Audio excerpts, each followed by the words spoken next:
Podríamos hablar de un tema triste, ¿o no?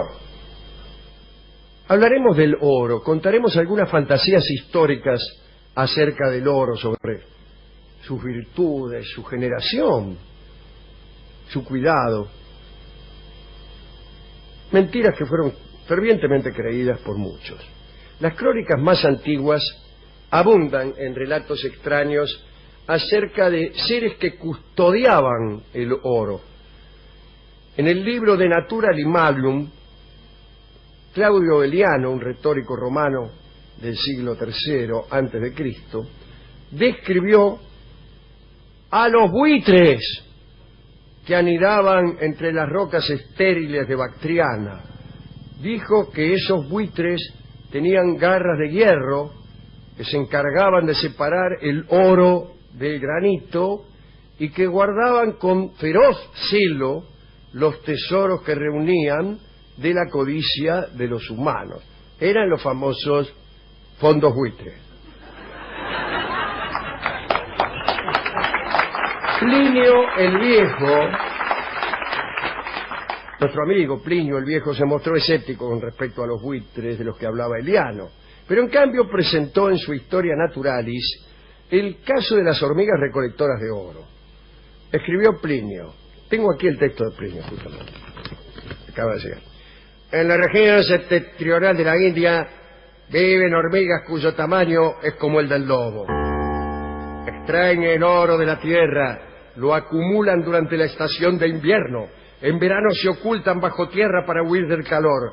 Entonces los indios roban el oro, pero deben actuar con mucha rapidez, pues cuando huelen la presencia del ser humano, las hormigas persiguen a los ladrones y si los camellos de estos no son veloces, destrozan a los intrusos.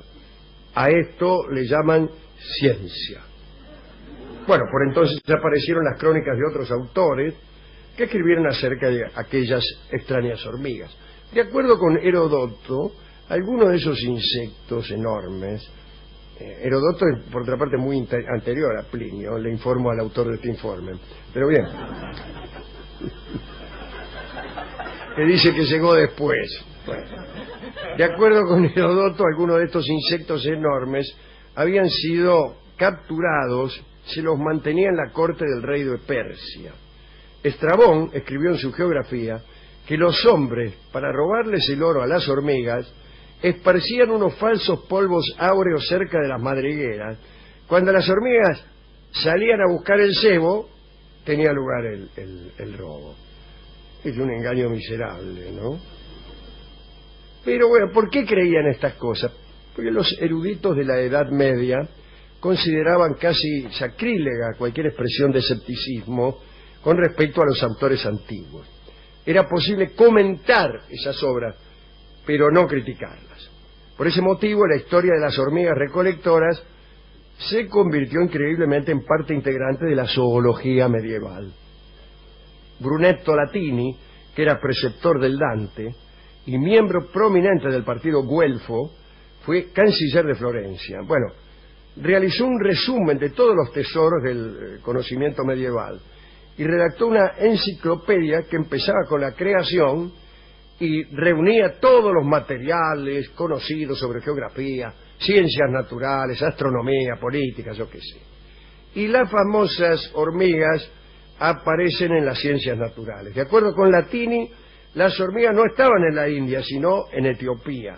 Y quien se les aproximaba moría, digo yo, al borde del llanto. Todavía en el siglo XVI se supo algo de aquellas hormigas. Christophe de Thou, que era presidente del Parlamento de París, envió, cuenta esto, él cuenta como cierto, que en 1559 el Shah de Persia envió un regalo al sultán Solimán el Magnífico, y que era una hormiga india salvaje y montaraz del tamaño de un perro. ¿Cómo me gustaría que me regalaran una hormiga india salvaje y montaraz del tamaño de un perro? Otras creencias. En el mundo antiguo había existido la idea de que los metales eran, después de todo, entes orgánicos que crecían y se desarrollaban como las plantas.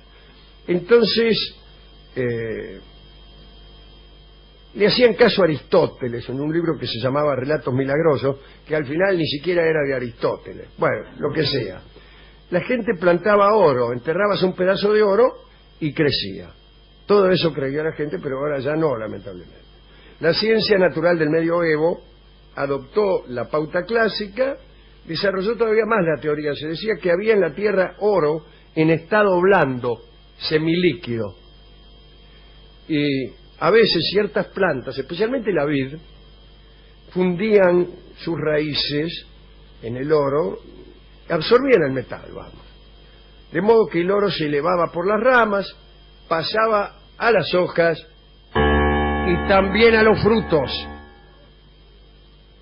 ¿Qué quiere decir esto? Que de algún modo, al comer una uva, te estabas comiendo el oro.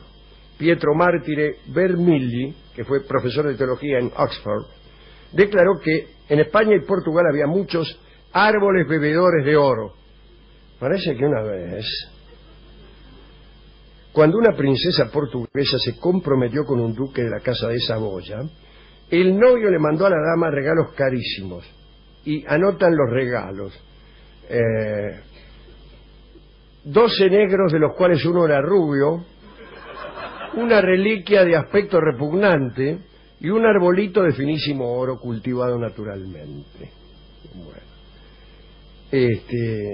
En Hungría dicen que con el oro natural que crece allí, en Hungría se crece oro. Ustedes no lo crean si quieren.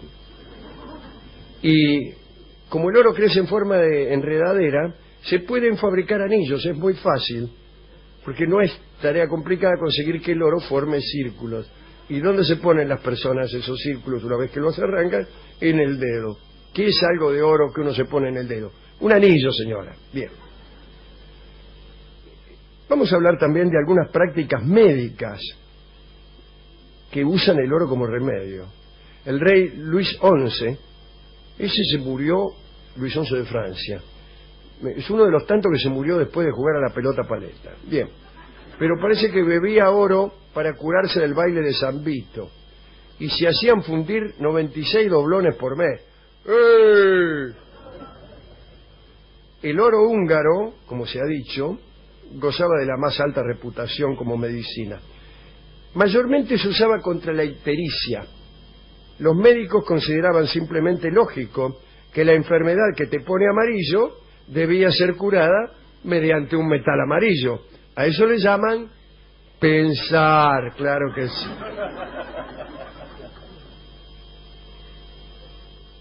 En Versalles, algunos médicos temían que el oro tomado directamente pudiera perjudicar al paciente.